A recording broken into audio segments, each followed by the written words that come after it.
All right, let's get. I've been saying quick video. It's 10 minutes, but whatever. I want to talk about the problems with organized religion and blind faith, right?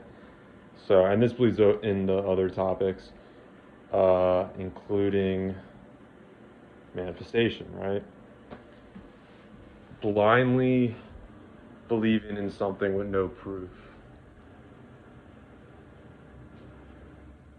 Just faith. So my dog's looking at my hand right now. Do you say hi? One of my biggest problems with I go to church at least once a week, but one of my biggest problems with organized Christianity, and this is the same with Islam and different things, is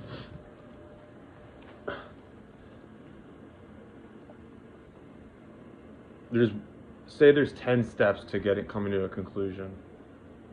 It's problematic just to give somebody the 10th step and then expect them to believe that or live that or to implement that into their life completely, right?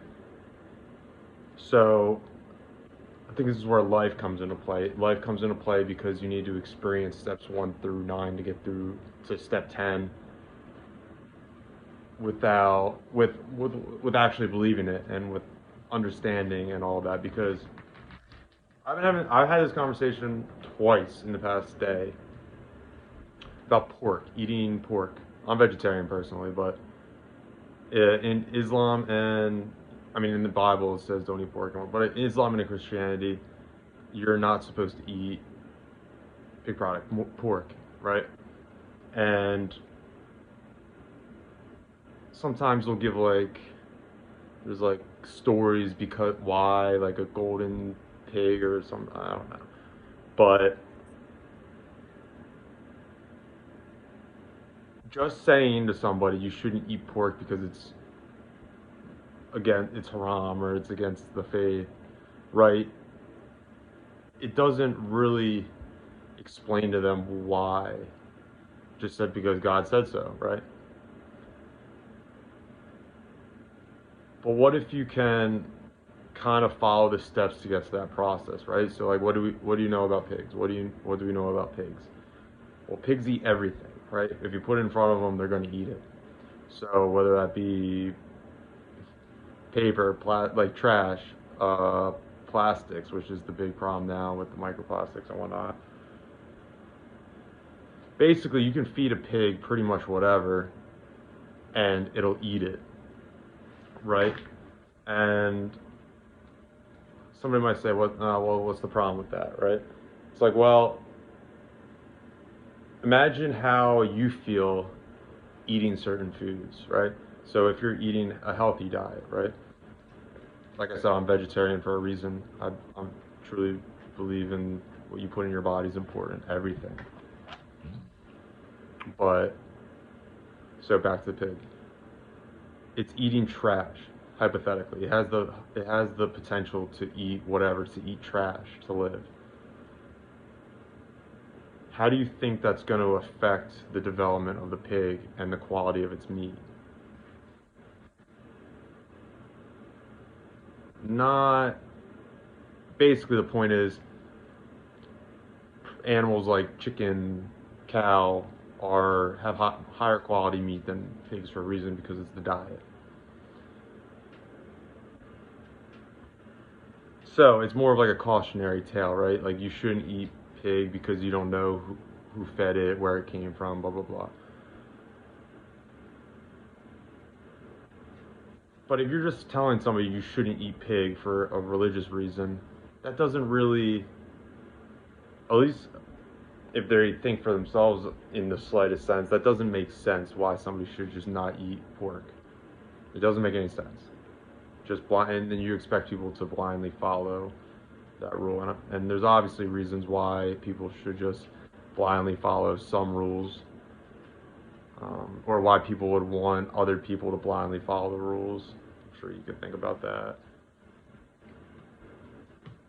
So that's my issue with these organized religions, is that you don't explain the why behind the message.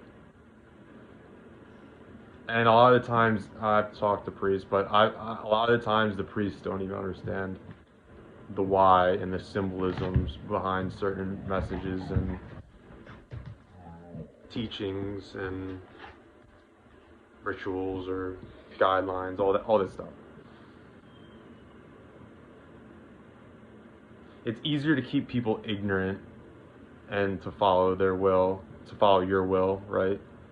Than to have an informed society and let them make their own decisions based on those rules. I think it was George Carlin. He has a quote.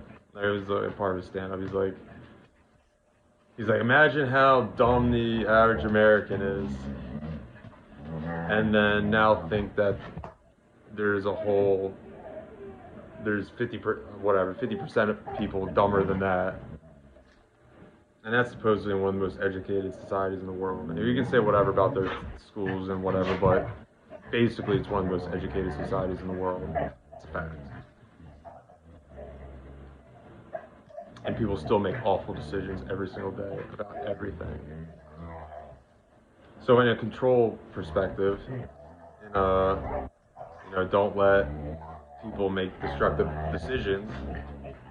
It's beneficial to keep people ignorant.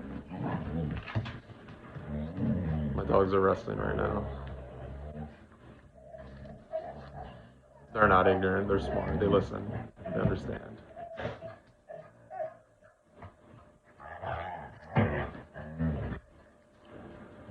And it's not the easiest thing to come to conclusions, especially about Christianity. A lot of what I've learned about Christianity and the conclusions I've come to on my own are due to psychedelics. My experience with psychedelics. But chill. Duke, stop. It kind of has connected the dots for a lot. Sorry. It's connected a lot of the dots in Christianity. That's why they have a lot of theories about psychedelics' role in Christianity. Because there's a lot of what they teach, especially the teachings of Jesus, are essentially like an enlightened perspective, I guess you could say.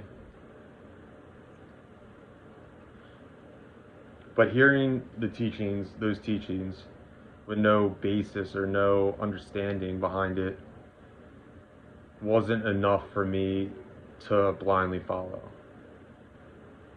And it still isn't, frankly. I enjoy the readings, I enjoy the homilies. I believe you can always learn something no matter where you are, no matter what religion you follow, whatever. There's always something to learn.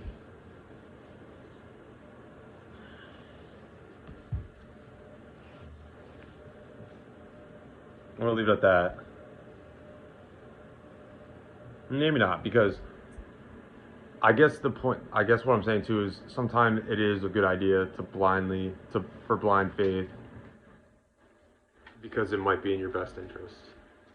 But it's hard to understand or hard to recognize if that's the case all the time or not. Give you another example. Like sex before marriage, right? Basically, it's meant to maintain the familial structure, and I mean, who knows about pair bonding and all that stuff, and connections and whatever. Who knows the legitimacy to all that? But basically, it's easier for two people to stay together if they haven't already been with other people, and it's also with the making sure kids have parents. Bless you. Staring at me, make sure. So a lot of these teachings can have positive messages and positive influences on society, yet they're veiled in secrecy, so people are instantly distrusting, we'll say.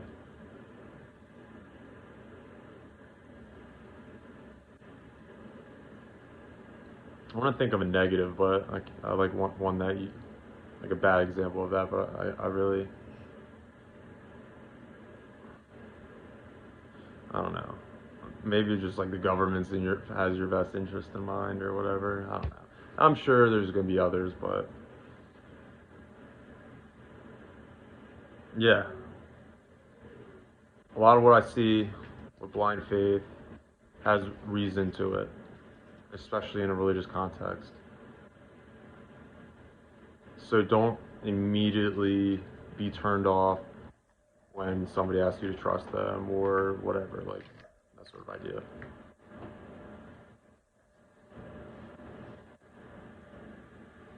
But also, if you're asking someone to blindly trust you, recognize it's going to be hard for them to do that unless you kind of explain to them why and use your own discretion, obviously.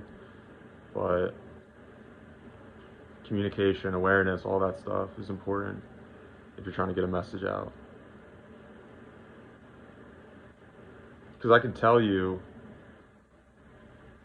my beliefs, I suppose, but if I don't kind of guide you to that point and you've kind of followed my thought processes or my experiences or everything like that, it's not going to resonate as much as it would as if I thoroughly explain my thought process and experiences. So, gonna leave it at that. Enjoy the rest of your day. Peace.